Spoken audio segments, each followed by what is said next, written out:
안녕하세요. 경제 읽어주는 남자 김광석입니다. 반갑습니다. 이제 역사적인 그 초엔저 시대는 막을 내릴 것인가? 일본은 지금까지 금리를 여러 차례 인상해 왔는데 또 추가적으로 금리를 올릴 것인가? 그 부분에 대한 질문에 답변을 좀 드려보고자 합니다. 그동안 역사적으로 일본은 소위 아베노믹스라는 정책 방향을 통해서 극단적인 경기 부양책이죠. 마이너스 금리를 도입한다든가. 근데 그렇게 도입했는데도 불구하고 일본 경제는 잃어버린 20년에서 잃어버린 30년으로 확대되는 전혀 경기 부양 효과가 나타나지 않았어요. 극단적으로 마이너스 금리까지 도입했는데 정말 그렇게 낮은 금리까지 도입했음에도 불구하고 그 경기 부양적인 그런 모습들이 전혀 나타나지 않아 왔었습니다. 그런데 그렇게 금리 인하하고 금리 인하하고 금리 인하해도 마치 저금리의 역습이라고 볼 수 있을까요? 자기 무덤을 파는 꼴이었었습니다. 오히려 이 금리를 계속 인하하고 세계적으로는 적정한 금리를 유지하는데 그러다 보니까 경기 부양은커녕 엔화 가치가 급격히 저하돼서 일본 국민의 삶이 오히려 피폐해지는 그런 일들을 갖게 되었습니다. 특히 여행하면요, 일본 여행객 하면 과거에는 높은 엔화 가치를 이용해서 정말 떵떵거리면서 이 동남아 혹은 세계 여행을 즐겼었던 엔화 가치의 강세 기조가 있었을 때 그렇게 여행을 다녔었는데 30년 동안 엔화 가치가 떨어지고 초엔저 시대가 오고 그리고 월급은 30년 동안 정체된 그런 환경에서 살면서 일본 국민들이 자존심을 많이 상했습니다. 오히려 한국으로부터 혹은 주요 국가로부터 관광객이 오면 적극적으로 서비스하는 그런 일본인 자기 모습을 좀 지켜보면서 야, 과거에는 우리가 이렇지 않았는데 하면서 씁쓸해하는 일본 국민들의 모습도 저는 좀 느낄 수 있었던 것 같습니다. 얼마 전에 일본을 다녀왔을 때도 그런 느낌을 지울 수가 없었거든요. 경기는 회복이 안 됐었는데 돈의 가치는 떨어지니까 정말 상대적으로 다른 나라들은 돈의 가치가 올라가는데 일본만 돈의 가치가 떨어지니까 더 빈곤해지는 거죠. 월급은 정체되는데 그 엔화의 가치는 더 떨어졌으니까 30년 전에도 100만 원이고 30년이 지난 지금도 100만 원인데 그 100만 원의 가치는 떨어졌으니까 그 어떤 나라보다 더 강하게 떨어졌으니까 그 빈곤함을 또 지울래야 지울 수가 없는 입장, 그게 일본 국민의 마음이지 않았을까 이런 생각을 해봅니다. 근데 역시 새로운 BOJ 일본 은행 총재가 등장하면서 이 우에다는 적극적으로 금리 인하를 단행할 사명을 갖고 등장한 그런 모습이에요. 실제 BOJ 그 홈페이지에 들어가시면 향후 이 BOJ 금리 결정 그 위원회 구성원들이 어떻게 일본 경제를 보고 있고 향후 추가적으로 금리를 1% 이상까지 끌어올리는 여정에서 일본 경제가 다시 굉장히 큰 침체를 경험할 것인지 물가도 다시 마이너스로 디플레이션으로 처하게 될 것인지 여부를 진단하고 있는데 그런 진단된 일본 은행의 경제 전망 등의 기초에서 지금부터 향후 시나리오를 말씀드려보고자 합니다. 저도 2025년 경제전망서를 발간하면서 이런 2025년의 피벗의 시대에는 일본은 나홀로 금리 인상을 단행하고 그것이 결국 엔캐리 청산 절차가 단행될 수 있기 때문에 그게 또 다른 변수로 작용할 수 있다라는 말씀을 드려왔는데 굉장히 중요한 챕터로서 제가 강조를 했었죠. 역시 그 부분도 또 한번 정리 의견을 드려보도록 하겠습니다. 자, 일본은 역사적으로 굉장히 높은 금리의 레벨을 유지하다가 2000년대 들어서 제로금리 상황으로 내려옵니다. 그리고 2016년부터는 마이너스 금리를 도입했었습니다. 적극적인 경기 부양책을 가동했었던 것이죠. 특히 약 1990년대 후반부터 잃어버린 30년에 진입했고 안 되겠다. 경기 부양시켜야 된다 하면서 제로금리를 도입했던 거예요. 근데 제로금리를 도입하고 마이너스 금리를 도입했음에도 불구하고 잃어버린 30년으로부터 빠져나올 수 없었습니다. 저금리의 역습인 거예요. 그런데 세계적으로 2024년, 25년 점진적으로 금리를 인하해 나가고 있는데 이제 일본만 금리를 인상하고 있어요.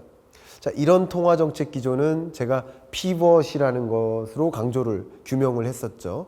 이게 뭡니까? 세계 각국 중앙은행은 저마다 아이디얼한 금리, 중립금리를 찾아 금리를 정상화하는 여정이다. 그럼 일본은 뭐 하는 것이냐?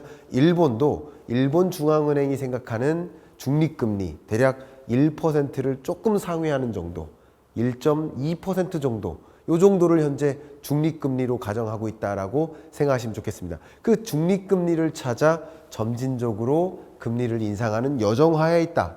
세계 각국이 피벗의 통화 정책을 가동하고 있다. 이렇게 먼저 정리를 하겠습니다. 그러면 일본 중앙은행은 그동안 2016년부터 줄곧 마이너스 금리를 유지해 왔었는데 지난 24년 3월부터 금리를 인상함으로써 약 17년 만에 마이너스 금리에서 벗어나고 또 추가적인 금리 인상, 추가적인 금리 인상, 또 추가적인 금리 인상을 통해서 근래 들어 가장 높은 금리 수준 0.5% 수준의 금리까지 찾아온 겁니다. 근데 이렇게 금리 인상을 하게 되면 일본의 경제 주체들이 고금리에 덫에 걸려서 정말 기업들이 어떻게 신규 투자를 하란 말입니까? 높은 금리는 투자할 수 없습니다. 가게도 어떻게 대출에 의존해서 뭔가 구매를 하고 사업을 벌일 수 있으란 말입니까? 아우성도 있을 수 있어요. 고금리가 무서운 거예요. 저금리에 이미 익숙해 있었으니까. 그럼에도 불구하고 금리를 인상해 왔는데 일본 경제가 이 금리 인상에 충격을 경험하고 있는지 아니면 금리 인상에도 불구하고 일본 경제가 아무 문제 없이 정상적인 회복세를 진전시켜 나가고 있는지를 진단해 본다면 향후 통화정책 기조도 이해할 수 있겠죠. 답변부터 드린다면 그동안 오히려 마이너스 금리, 제로 금리를 도입하는 동안 잃어버린 20년, 30년에서 더 헤어나올 수 없었습니다만 오히려 24년 3월부터 금리를 인상하는 여정 속에서 일본 경제가 세상에 정상화되고 있는 거예요. 그 이유는 무엇인지도 말씀을 드려보려 합니다. 기준금리를 인상하는 동안 당연히 일본의 예금금리도 올라가요. 시중금리가 올라가요. 10년물 국채금리도 올라가요. 그럼 경제 주체들이 대출에 대한 부담을 느끼고 그러면 경기 활성화에 역행하는 거 아니겠는가라는 생각을 할 수 있단 말이에요. 그런데 보시는 것처럼 일본의 경제 주체, 특히 가계의 연령대별 이 구조를 보면 이자 수입이 발생하는 것과 이자 부담이 발생하는 것 각각이 있겠죠. 그러니까 60대 이상 일본 국민들도 이자 수입이 있는 저축이 있는 60대 이상도 있겠지만 대출에 의존하고 있는 60대 이상도 있겠죠. 그러면 금리를 이렇게 인상하는 여정 속에서 오히려 저축이 많은 자는 오히려 이자 수입이 늘어날 것이고 대출이 많은 자는 이자 부담이 가중되겠죠. 그런데 총괄적으로 봤을 때 이자 수입의 규모가 큽니까? 이자 부담의 규모가 큽니까? 이자 수입의 규모가 크죠. 물론 50대, 60대의 경우 더 그러하다라고 할 수 있겠지만 전체 경제적으로 봤을 때는 금리 인상했을 때 이자 수입이 늘어나고 그러면 소득 수준이 개선되고 오히려 높은 금리에서 소비 활동을 할 수 있게 환경이 만들어지는 더 많은 돈을 벌 수 있게 바뀌는 그런 구조화에 있는 것이다. 그러면 마이너스 금리에서 탈피하는 것이 오히려 긍정적일 수 있겠다. 물론 이자 부담을 느끼는 이런 경제 주체들은 그것에 따라서 대응을 하겠죠. 이자 부담 늘어나네. 부채 상환해야겠네. 그죠? 그런 움직임을 또 가져가겠죠. 그러니까 고금리는 약인가 병인가? 라는 질문에 있어서 고금리는 오히려 약이 되는구나라는 것을 확인할 수 있었습니다. 오히려 저금리, 마이너스 금리가 병이 되게 만들었었던 요소였지 않나라는 것을 또 생각해 볼 수 있는 것 같습니다. 또 다른 장표를 보여드릴게요. 보신 것처럼 가계금융자산의 규모를 보시면 계속 늘어났거든요. 가계부채도 금리를 인상하다 보면 가계부채는 어떻게 될까요? 앞으로 가계부채 규모가 좀 잡히겠죠. 근데 가계금융자산 규모가 절대적으로 많고 역사적으로도 가계금융자산 대비 가계부채의 규모가 줄어드는 추세였기 때문에 금리 인상에 따른 부담이 클까요? 아니면 금리 인상에 따른 효용이 더 클까요? 가계금융자산 규모가 절대적으로 많으니까요. 오히려 이자 수입이 더 많아지는 구조로 가고 있는 거예요. 그러니까 오히려 고금리는 병을 주는 게 아니라 약을 주는 것이다 라고 해석해 볼 수 있겠죠. 여기에 나아가서 일본의 자금 수요 판단을 좀 보도록 하겠습니다. 보시는 것처럼 24년 초부터 금리 인상을 단행했고 시중금리가 올라갔음에도 불구하고 기업들의 자금 수요는 여전했습니다. 오히려 전반적으로 특히 대기업들의 경우에는 증가했습니다. 그러니까 금리를 인상했어도 그게 실물 경제에 충격을 주기는커녕 오히려 경영 활동이 정상화되고 있다라는 것을 확인할 수 있었습니다. 또 다른 측면을 계속 볼 텐데요. 일본 경제 동향을 볼게요. 경제 동향, 고용 동향, 물가 상황 이런 것을 고루 진단해 보름으로써 최근 들어서 24년 3월부터 금리 인상을 단행해 왔는데 그것에 따른 후폭풍이 있는지 한번 보도록 하겠습니다. 보신 것처럼 일본 경제 상황을 보기 위해서 소매 판매액 추세를 보면 24년 초 금리 인상한 이후에 소매 판매액이 다소 줄어드는 듯 하다가 오히려 24년 말이 되면서 소매 판매액이 늘어나고 있어요. 마이너스가 아니에요. 우리나라는 마이너스잖아요. 우리나라 소매 판매액이 3년 연속 마이너스입니다. 근데 일본은 금리를 인상했음에도 불구하고 아까 설명을 드린 것처럼 오히려 이자 수입이 늘어나면서 소매 판매가 견인될 수 있는 환경으로 놓이는 것이다. 그러니까 부채에 의존해서 소비를 하는 것이 아니라 이자 수입이 늘어나서 소매 판매를 하는 모습이라고 해석해 볼 수 있지 않을까 의견을 들어봅니다. 또 일본 경제에 있어서 공공건설의 기성액도 계속 늘어나는 추세예요. 뿐만 아니라 경상수지도, 대외 교역도 괜찮아요. 견조해요. 그러니까 금리가 올라가다 보면 이게 일본 경제에 좀 부담을 주지 않을까라고 생각했는데 오히려 적정한 금리를 찾아 금리를 인상하는 여정에서 일본 경제가 탄탄하게 돌아가고 있다는 것을 확인할 수 있었습니다. 그러면 고용은요? 고용시장 보세요. 취업자 수가 견조하게 유지되고 있죠. 고용률도 높은 수준을 유지하고 있죠. 또 중요한 것이 임금입니다. 명목 임금이 계속 늘어나고 있죠. 금리 올리면 고용 창출력이 실추돼서 그러면 일자리가 줄어들면 평균적으로 명목 임금이 줄어들지 않을까. 이게 가장 큰 걱정이었는데 명목 임금이 늘어납니다. 정액급여가 늘어납니다.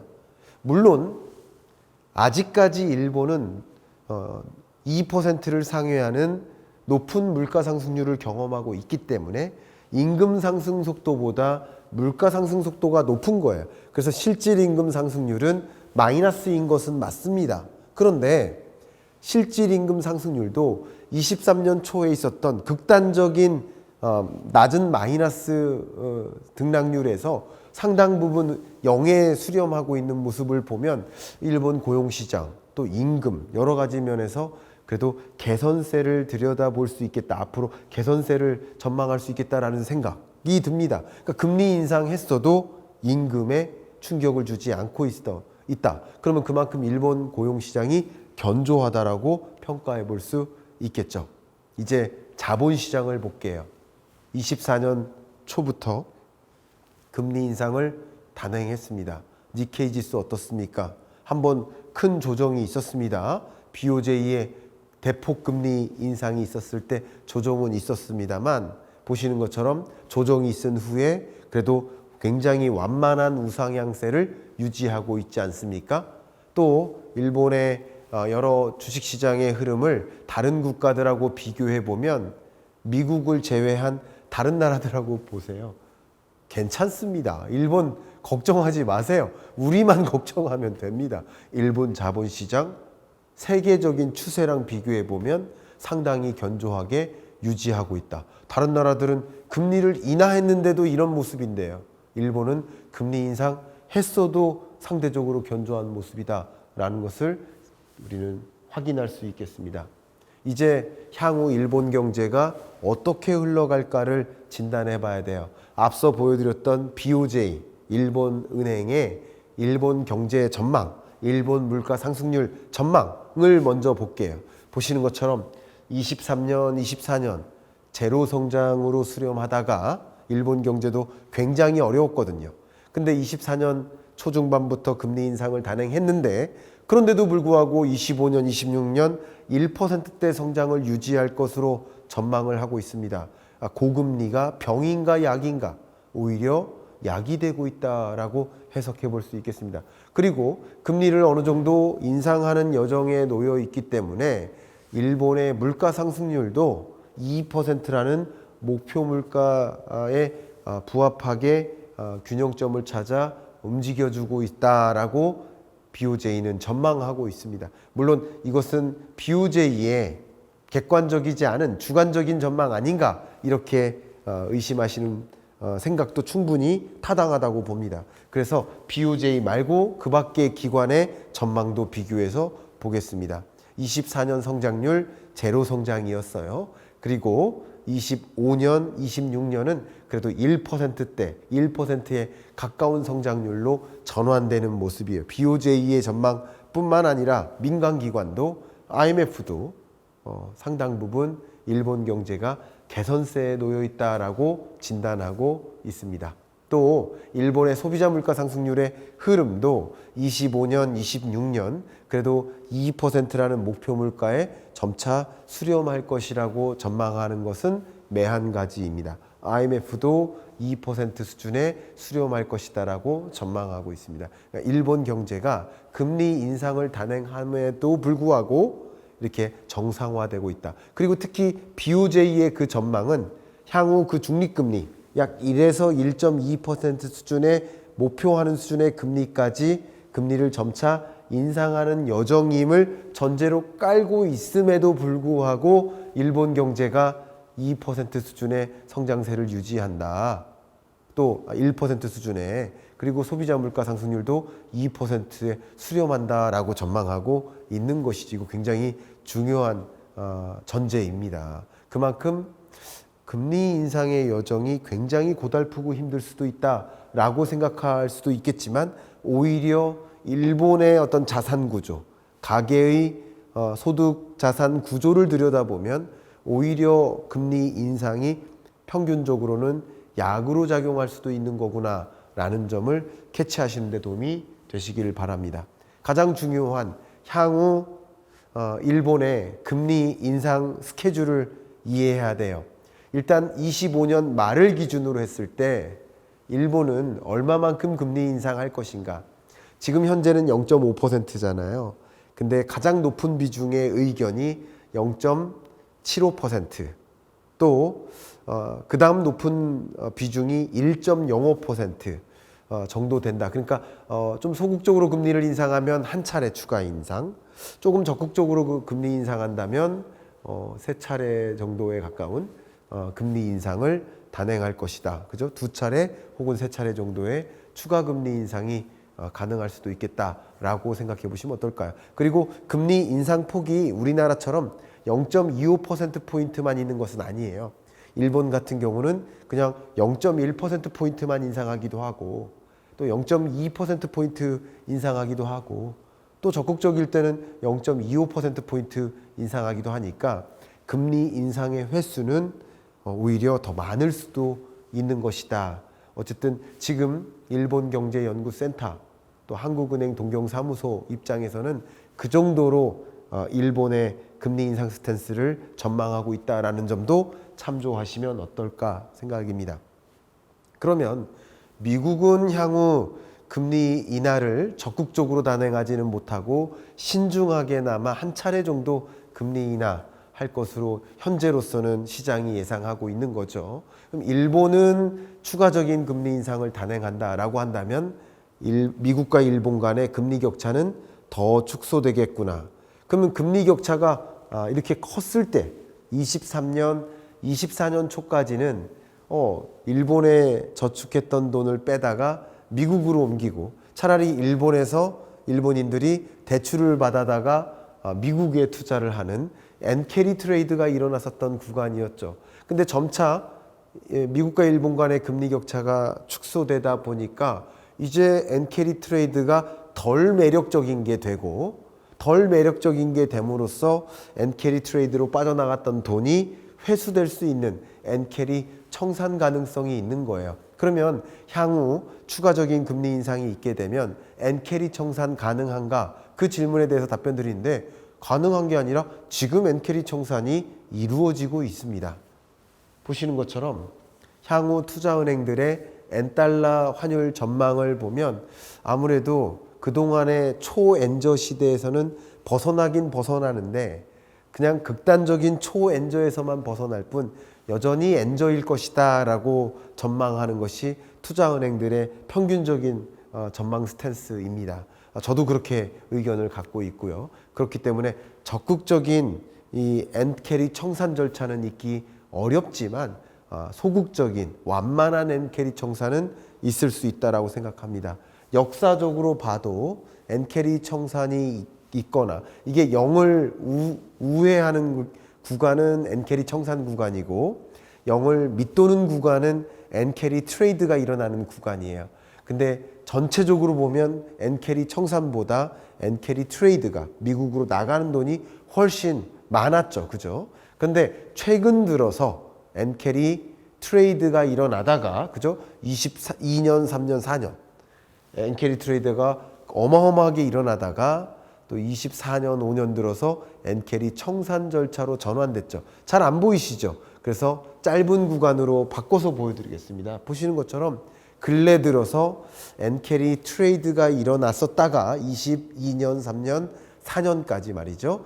4년 초중반 이후 엔캐리 청산 절차가 일어나는 것이에요. 그러나 이 엔캐리 청산 절차는 지금 현재 굉장히 급진적인 청산은 아니니까 너무 우려할 만큼은 아니다라는 의견도 드리고 또 이것을 본다면 미국 증시는 안 좋겠죠. 미국 증시가 안 좋으면 한국 증시도 안 좋게 작용하겠죠. 그러나 일본 증시를 본다면 나가 있던 돈이 미국으로 나가 있던 돈이 일본으로 다시 돌아오네. 일본 증시에 들어오겠네.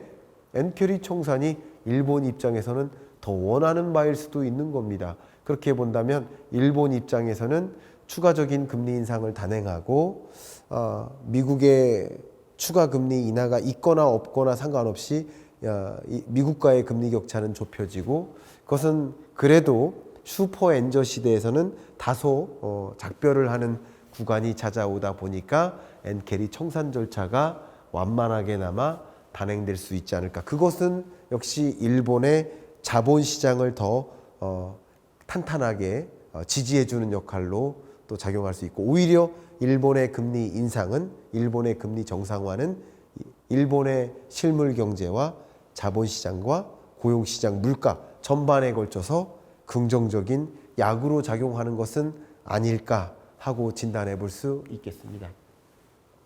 제가 오피셜 클럽을 런칭했고요. 여러분과 영상만으로 소통하기에는 한계가 있기 때문에 매일 목소리로 글로도 소통을 해드리고 있어요. 이런 거 중요한 뉴스니까 꼭 챙겨보세요 라고 말씀드리고 있죠. 또 매주 여러분들과 줌 수업을 통해서 여러분과 대면하면서 각종 질문에 대해서 답변을 드리고 이렇게 줌 수업을 진행하고 있습니다. 또 매월 여러분들과 대면 공간에서 만나서 또 특강을 해드리고 있습니다. 저와 매일, 매주, 매월 유튜브가 아닌 더 친밀한 공간에서 자주 뵙고 경제적인 의사결정을 내리는데 좀 도움을 받고 싶으시다 하시는 분은 이 고정 댓글 상단에 있는 링크를 통해서 오피셜 클럽을 한번 확인해 봐 주시기를 바라는 마음 드리면서 이상 이번 주 경제 읽어주는 남자 마무리하겠습니다. 감사합니다.